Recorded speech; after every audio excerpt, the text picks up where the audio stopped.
বাংলাদেশে যে নির্বাচন হবে সে নির্বাচনের মার্কা কি? মার্কা আছে?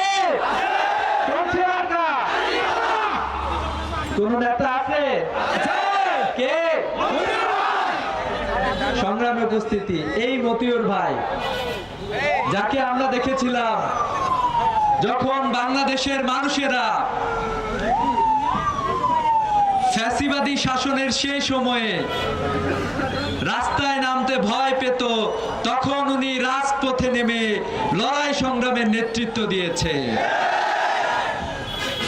এই মতিউর রহমান সেই মতিউর রহমান যিনি ইসলামী ছাত্র শিবিরের কেন্দ্রীয় স্কুল কার্যক্রম সম্পাদক হিসেবে দায়িত্ব পালন করেছেন।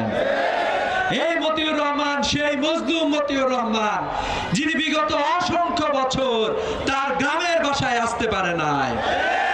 এই মতিউর রহমান সেই মতিউর রহমান যিনি নিজেকে তিলে তিলে যোগ্য করে গড়ে তুলেছেন। এই মতিউর রহমান সেই মতিউর রহমান যার হাত ধরে দিনাজপুর একের আগামীর উন্নয়ন সাধিত হবে ইনশাআল্লাহ। সংগ্রামে উপস্থিতি, আজকে আমাদের এই কর্মসূচিতে উপস্থিত হয়েছেন তারুণ্যের অহংকার, বাংলাদেশের জুলাই পরবর্তী প্রথম যে নির্বাচন হয়েছে সেই নির্বাচন ঢাকা বিশ্ববিদ্যালয়ের মেধাবী শিক্ষার্থীরা যে নেতাকে তাদের ভোটে নেতৃত্বে নিয়ে এসেছে সেই নেতা সাদিক কায়েম আমাদের মাঝে এসে উপস্থিত হয়েছেন।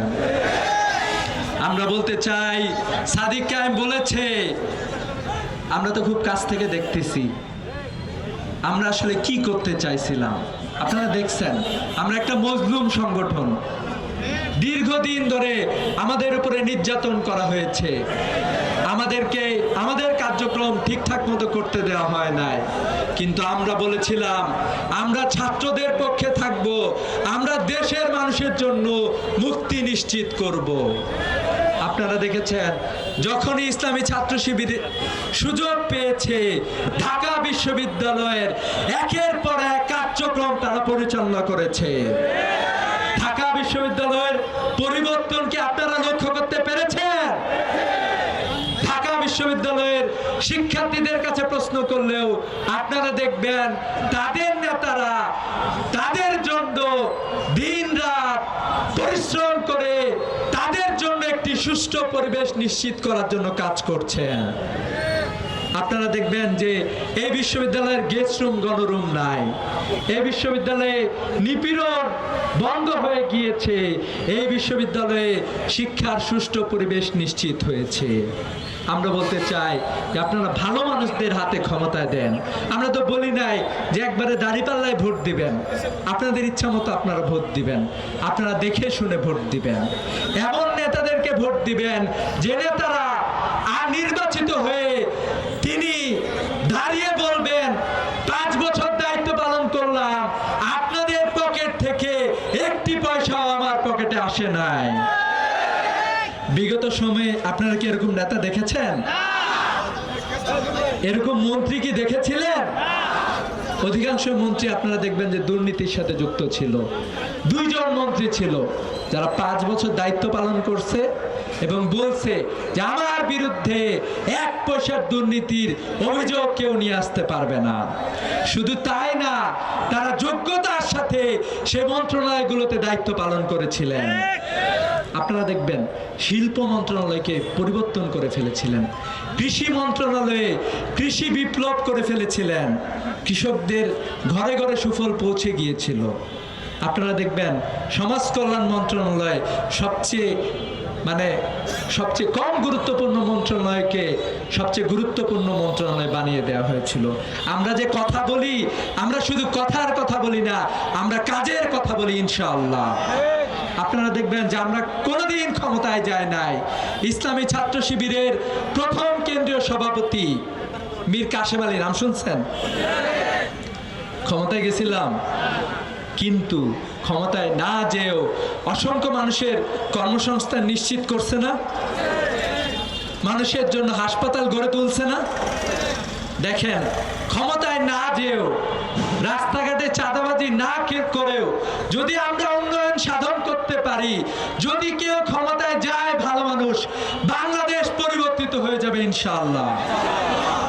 আমরা সেটাই মূলত চাই। আপনারা দেখবেন যে বিশ্বের অনেক নেতা আছে যারা দাঁড়িয়ে ঘোষণা করে,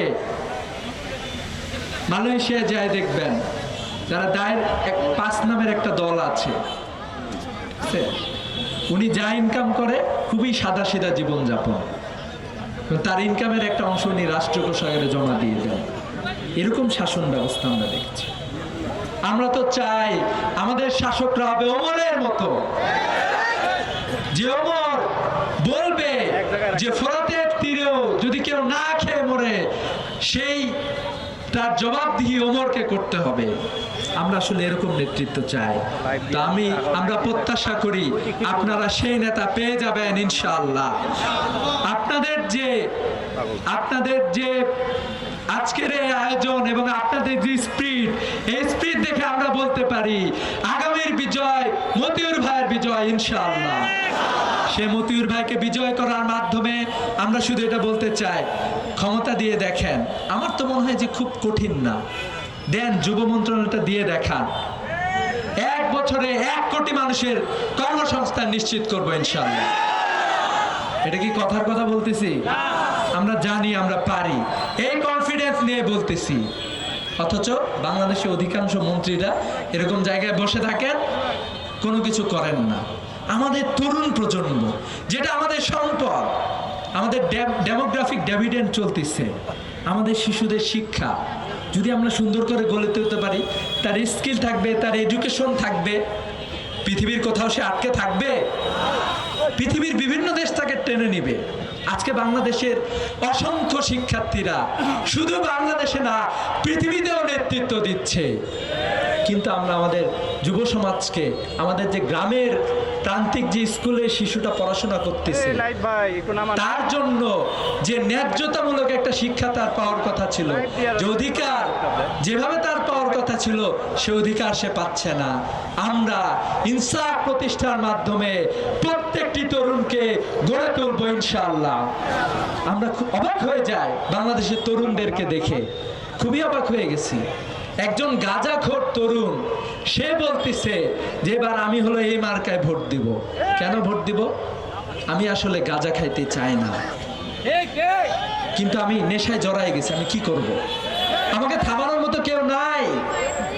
কারণ যেই গাঁজা এই সীমান্ত দিয়ে ঢুকে, এই গাঁজা ঢুকায় হচ্ছে আমাদের এমপিরা, আমাদের মন্ত্রীরা, আমাদের নির্বাচিত প্রতিনিধিরা।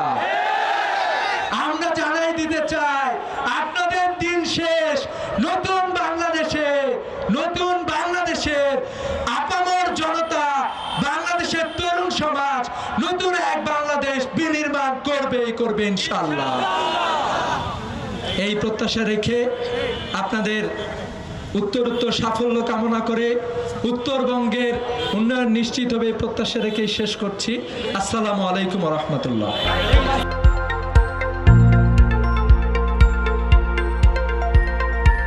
দিনাজপুর টিভি, মানুষের জীবনের কথা বলে।